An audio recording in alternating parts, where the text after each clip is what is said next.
యజ్ఞము పూర్తయిన తర్వాత గోవులు ఆవులు దానం చేస్తాడు. ఏం దానం చేస్తాడు?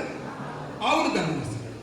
దాని గమ్మత్ తెలిసిన ఆ ఆవులు పాలియం, ఆవులు ముసలివి దానం చేయొచ్చా? పాలిమని ఆవులు దానం చేయొచ్చా? ఇప్పుడు పాలిమని ఆవులు వేరే వాళ్ళకి ఇవ్వచ్చా? చెప్పండి. ఇవ్వాలా? ఇస్తే ఏమి దానం చేయాలి?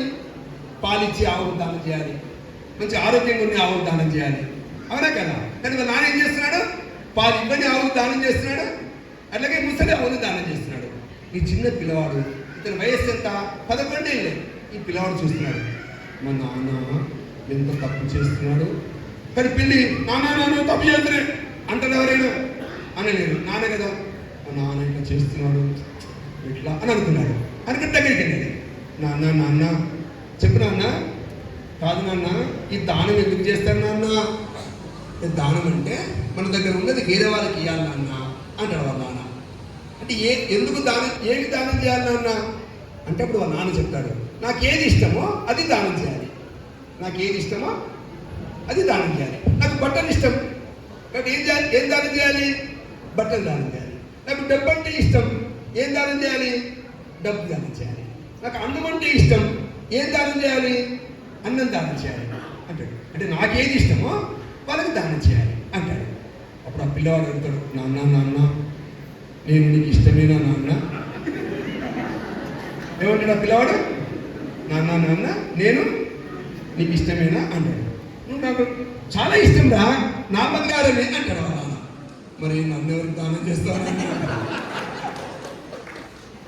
అంటే వాళ్ళ నాన్న పట్టించుకోడు.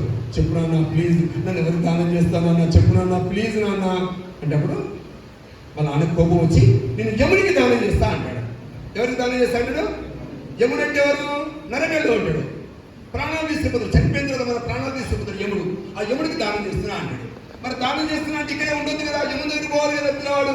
అందుకే అతను కళ్ళు మూసుకొని అతను శరీరంతో పాటు పైకి వెళ్ళిపోతాడు. ఎక్కడికి వెళ్తాడు? యముడి దగ్గరికి వెళ్తాడు. యముడు చూసిన తర్వాత, బాబు ఎందుకు వచ్చావు? నువ్వు చిన్నగా ఉన్నావు కదా, నువ్వు పెద్ద పెరిగి ముసలివాడు అయిన తర్వాత చనిపోయిన తర్వాత నా దగ్గర రావాలి, నువ్వు అప్పుడే ఎందుకు వచ్చావు అంటే మా నాన్న నీకు దానం ఇచ్చిండు, అందుకే మీ దగ్గరికి వచ్చేసాను అన్నాడు. అంటే వద్దు బాబు, నువ్వు ఇంటికి వెళ్ళిపో, నీకు మంచి కోరికలు నువ్వు కోరు నీకు ఇస్తానంటాడు. నాకు ఏం కోరికలు లేవండి అంటాడు. కోరు బాబు కోరు, ఏదైనా కోరు. మా నాన్న చాలా కోపంగా ఉన్నాడు యమధర్మరాజా, ఇంటికి వెళ్ళిన తర్వాత కొంచెం కోపం అనిపించిన ప్రేమతో చూసేట్టు చూడవా అంటాడు. తదాస్తి అంటాడు. మా నాన్న అన్ని దానం చేసి ఇంట్లో ఏం లేదు యమధర్మరాజా, ఏదైనా కొంచెం మళ్ళీ మా ఆస్తులు వచ్చేటట్టు చూడవా అంటే తదాస్తు. నువ్వేదైనా కోరుకు, మీ నాన్న కోసం నువ్వు కోరుకున్నావు కదా, నువ్వేమైనా కోరుకో అంటాడు. నాకేం కోరికలు లేవంటాడు. కోరుకో అంటాడు యమధర్మరాజు. అప్పుడు ఆ యమధర్మరాజును ఆ పిల్లవాడు అడుగుతాడు. ఏమంటాడు? యమధర్మరాజా నేను ఎందుకు పుట్టాను అని అడుగుతాడు. ఏమడుగుతాడు? మీరు మీ అమ్మని అడిగాడు, అమ్మ నన్ను ఎందుకు పుట్టించినవే? నాన్న నేను ఎందుకు పుట్టానే? మీకు తెలుసా? ఎవరికైనా ఎందుకు పుట్టారు తెలుసా? తెలియదు. అప్పుడు యమధర్మరాజు చెప్పాడు. ఏమి చెప్పాడు తెలుసా?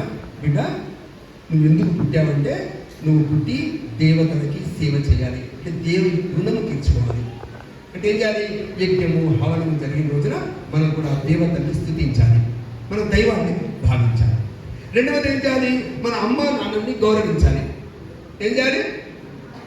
అమ్మ నాన్నని గౌరవించాలి. మూడవది గోవుల్ని, ఇలాంటి ఆవుల్ని మనం సేవించాలి. ఏం చేయాలి? గోవుల్ని ఆవుల్ని మనం సేవించాలి. నాలుగవది ఏం చేయాలంటే మీరు అందరూ పుట్టినరోజు జరుపుకుంటారు, బర్త్డే జరుపుకుంటారా? ఇక్కడ కూర్చున్న వాళ్ళు బర్త్డే జరుపుకున్న చేతులు ఎత్తారు. ఎవరో బర్త్డే జరుపుకుంటుంటారు ఇక్కడ కూర్చున్న వాళ్ళు. నువ్వు బర్త్డే చేతులు ఎత్తాను. నువ్వు బర్త్డే జరుపుకుంటావు, నువ్వు జరుపుకుంటావు. నువ్వేం చదువుతున్నావు? 7th class. నువ్వు పోయినసారి బర్త్డే జరుపుకున్నావు. నీ బర్త్డే ఏమనుకోవద్దు, అందరికి విన్నా ఏం కాదు. మీ అమ్మ వచ్చింది ఎక్కడికి? ఏది మీ అమ్మ? ఎక్కడ చేతులు అమ్మ చేతులు.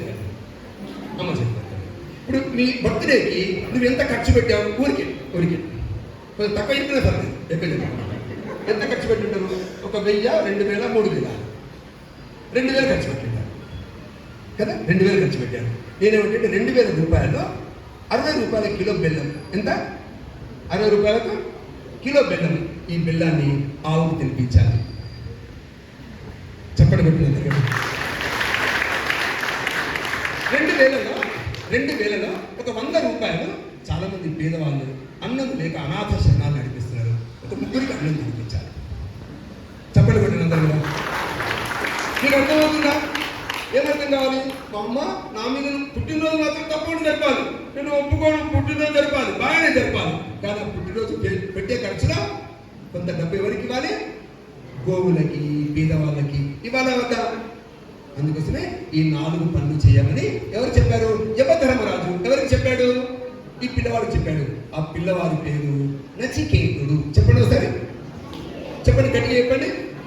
నచికేతుడు. కథ బాగుందా? అంటే కథ బాగుందా? ఈ కథ అర్థం కాకుండా ఈ పాప విన్నదే, అర్థం కాకుండా ఆ పాప విన్నదే, అర్థం కాకుండా ఆ బాబు విన్నడే. అర్థమైన వాళ్ళు రేపు ఏం చేస్తారో తెలుసు. ఈ విధంగా ఇంట్లో చిన్న పిల్లలకి కథ చెప్పిన తర్వాత పడుకుంటారు. మీరందరూ ఏం చేయాలి? కథ చెప్పి కథ చెప్పి పడుకోను అమ్మ అంటారా? అంటారా? ఈరోజు రాత్రి అంటారా? ఈరోజు అమ్మ కథ చెప్పింది, పడుకోవద్దు మీరు ఎవరు కూడా, సరేనా? కథ చెప్పి ఒకటి అయిపోయింది. రెండవది మన యొక్క కుటుంబం అంతా కనీసం నెలలో 1-2 సార్లు భజన చేయాలి. చిన్నపిల్లలకి భజన అంటే ఇష్టమేనా? భజన అంటే ఇష్టమేనా? కృష్ణుడు అంటే నీకు ఇష్టమా లేదా? చిన్న కృష్ణుడు బాలకృష్ణుడు అంటే ఇష్టమా లేదా? ఎవరెవరికి ఇష్టం బాలకృష్ణుడు అంటే? ఎవరెవరింట్లో బాలకృష్ణుడు బొమ్మలు ఉన్నాయి? మీ ఇంట్లో ఉందా? పాపం మీ ఇంట్లో ఉంది. నిలబడి, నీ పేరేం పేరు? నిలబడు. మీ ఇంట్లో బాలకృష్ణుడు బొమ్మ ఉందా? ఎక్కడ ఉంది? గోడకు ఉందా, లేకపోతే లోపల ఎక్కడ విరాడు ఉందా? గోడకు ఉందా బొమ్మ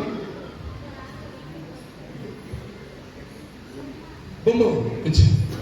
ఇప్పుడు నేను పాట చెప్తాను, భజన చెప్తాను, అందరం ఉంటాం. ఈ భజన మీద కోసం కాదు, అందరి కోసం. నందలాలా యదు నందలాలా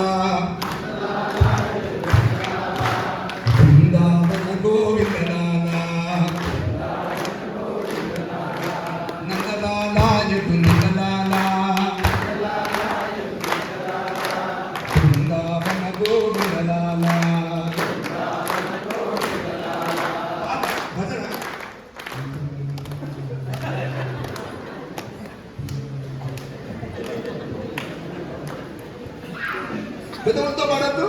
గొంతుతో పాడద్దు, కడుపుతో పాడాలి.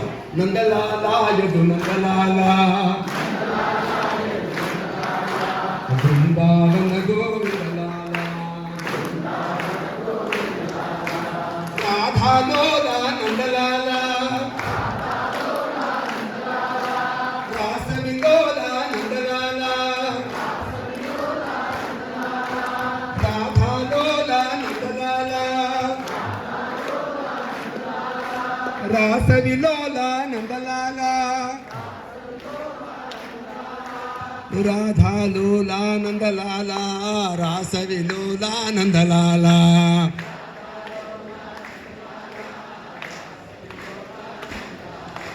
రాధాలోలా నందలాలా, రాసవిలోలా నందలాలా.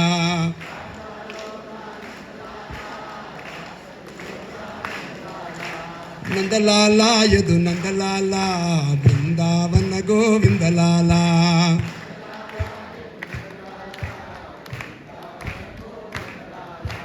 నందకిశోర నందలాలా, నవనీత చోర నందలాలా, నందకిశోర నందలాలా, నవనీత చోర నందలాలా.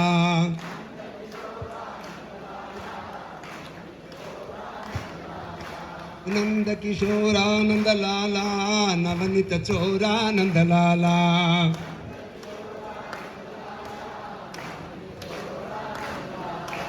నందకిశోర నందలాలా, నవనీత చోర నందలాలా,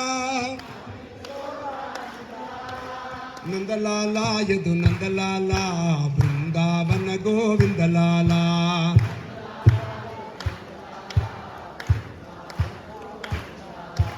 నందలాల యదు నందలాల బృందావన గోవిందలాల.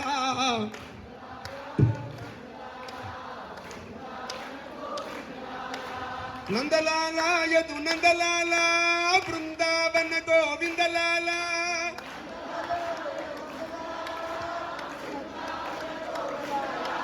ఓ నందలాల యదు నందలాల బృందావన గోవిందలాల.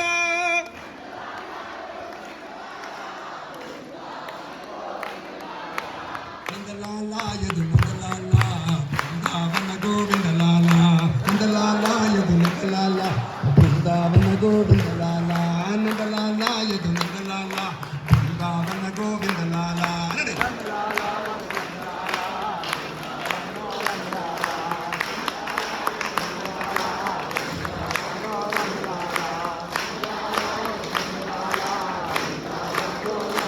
బోలో శ్రీకృష్ణ పరమాత్మకి.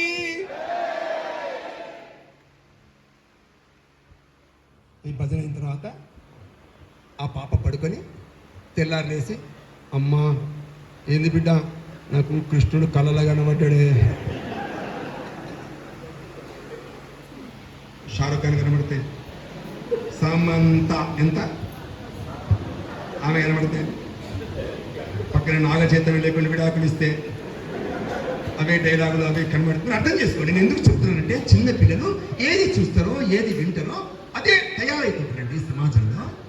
అంటే ఆ పాప లేచి ఏమంటుందంటే, అమ్మ నాకు కృష్ణుడు కనిపిస్తున్నాడే అంటే, ఆ పాపతో నిజంగా కృష్ణుడు కనిపిస్తున్నాడా అండి అంటే వాళ్ళ అమ్మ చెప్తుంది, నాకు రోజు ఇదేనండి ఆ పాప కృష్ణుడితో ఆడుతున్నట్టు ఆ పాపకి కనిపిస్తుంది. ఆ పాప గదికి నేను వెళ్ళాను. ఆ పాప గదిలో ఒక బీరువాలో కొన్ని పుస్తకాలు ఉంటే అడిగాను, ఎన్ని పుస్తకాలు ఉన్నాయంటే 2000 పుస్తకాలని. ఇది నువ్వు చదువుతావా అని అడిగాను. ఇంటానండి నేను అసలు పుస్తకమే చదువుతానంట. ఈ 2000 పుస్తకాలు ఎక్కడి అంటే ఆ పాప చదువుతాయి 2000 పుస్తకాలు. అప్పటికి 200 పుస్తకాలు చదివింది.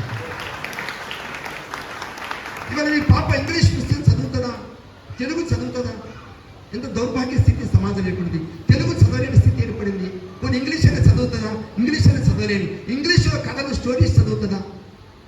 అంటే రాబోయే రోజుల్లో చివరికి చిన్న పిల్లలు ఏమవుతారండి, బయట జరుగుతున్నటువంటి కృత్యాలు ఇవన్నీ చూసిన తర్వాత ఇవి నాతో కావు, నేను చేయలేనటువంటి ఒక ఇన్ఫీరియారిటీ కాంప్లెక్స్ వస్తే మనిషి దూరం అవడానికి ప్రయత్నం చేస్తారు. చిన్నపిల్లలు దూరం అవుతారు. అందుకే అందరూ కుటుంబంలో పిల్లలందరితో కలిసి ఏం చేయాలి, నెలకి ఒక్కసారి 2 సార్లు భజన చేయాలి. ఏం చేయాలి?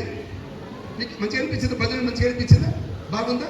ఇట్లా నెలకు ఒకసారి నేను మీ ఇంటికి వస్తే మీ అందరు కుటుంబ సభ్యులందరూ కూర్చొని భజన చేస్తారా? మరి చేస్తారా? చేయరు? చేస్తారా? చేస్తారా? ఆ చిక్కిలో ఏముందని చూశాను మీరు? ఆ చిక్కిలో అన్నం రెడీ ఉంది తినడానికి.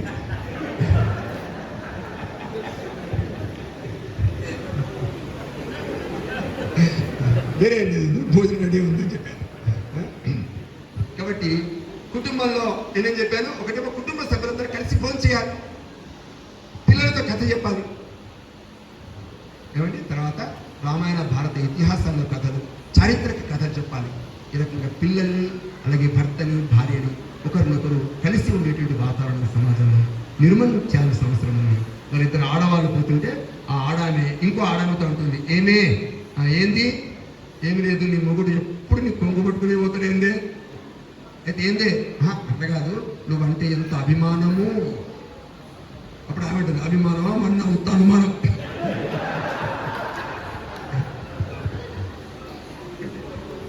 అనుమానాలతో, ఈగోలతో, ఏమండి ద్వేషాలతో, డౌట్స్తో, శంకలతో కుటుంబాన్ని నడపగలమా? సమాజంలో నడపలేమండి. ఎందుకంటే సాక్షాత్తు సీతాదేవి అశోక వనంలో ఆ చెట్టు కింద కూర్చున్నప్పుడు రావణాసురుడు వస్తే ఏం చూపించాడు? ఏం చూపించింది? గడ్డి పూజ చూపించింది. ఎందుకు గడ్డి పూజ చూపించదో తెలుసా? ఈ గడ్డి పూజ ఎక్కడి నుంచి పుట్టింది? భూమి నుంచి పుట్టింది. నేను ఎక్కడి నుంచి పుట్టాను? ఈ భూమి నుంచి పుట్టాను. నేను పుట్టక ముందు గడ్డి పూజ పుట్టింది, తర్వాత నేను పుట్టాను. అందుకే నన్ను భూమి జ అంటారు, ఆ గడ్డిని భూమి చ అంటారు. నాకు భర్త మీద అప్పుడప్పుడు శంక ఉంది, కానీ అన్నదమ్ముల మీద ఎప్పుడు కూడా శ్రద్ధ ఉంటుంది, విశ్వాసం ఉంటుంది. నా భద్రత విషయంలో మా అన్నగాడి తమ్ముడు గాడి నన్ను రక్షిస్తారు తప్పకుండా. అందుకే గడ్డి పూజ మీద నేను ఆ విధంగా నమ్మకం పెట్టుకుని నేను ధ్వంసం చేయగలుగుతా, భస్మం చేయగలుగుతా అని చెప్పినటువంటి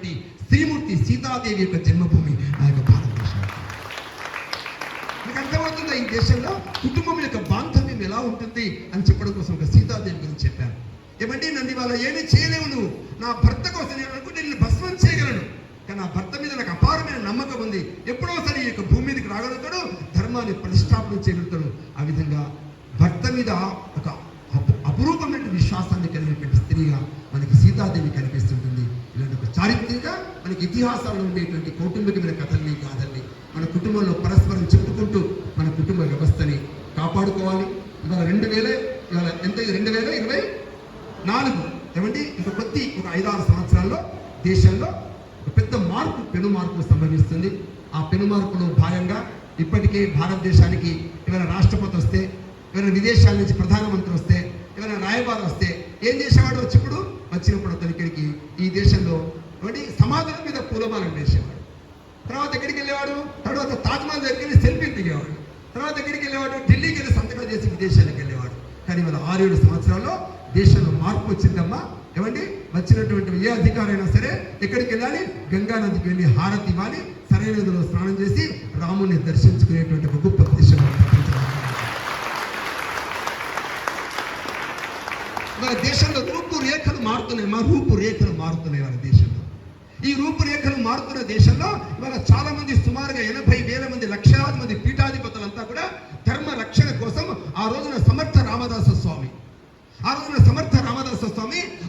ఉండేటువంటి భక్త తుకారా లాంటి వ్యక్తులు ఇవాళ సమాజాన్ని శాసించేటువంటి ఆ రోజున ఉండేటువంటి ఛత్రపతి శివాజీని ఒక ధర్మకర్తగా నిలబెట్టి ఏ విధంగా సమాజంలో ధర్మ కార్యాన్ని చేశారో ఇవాళ అదే ధర్మ కార్యాన్ని ఇవాళ మన ప్రధానమంత్రి నరేంద్ర మోడీ గారిని ముందు పెట్టి సమాజాన్ని ముందుకు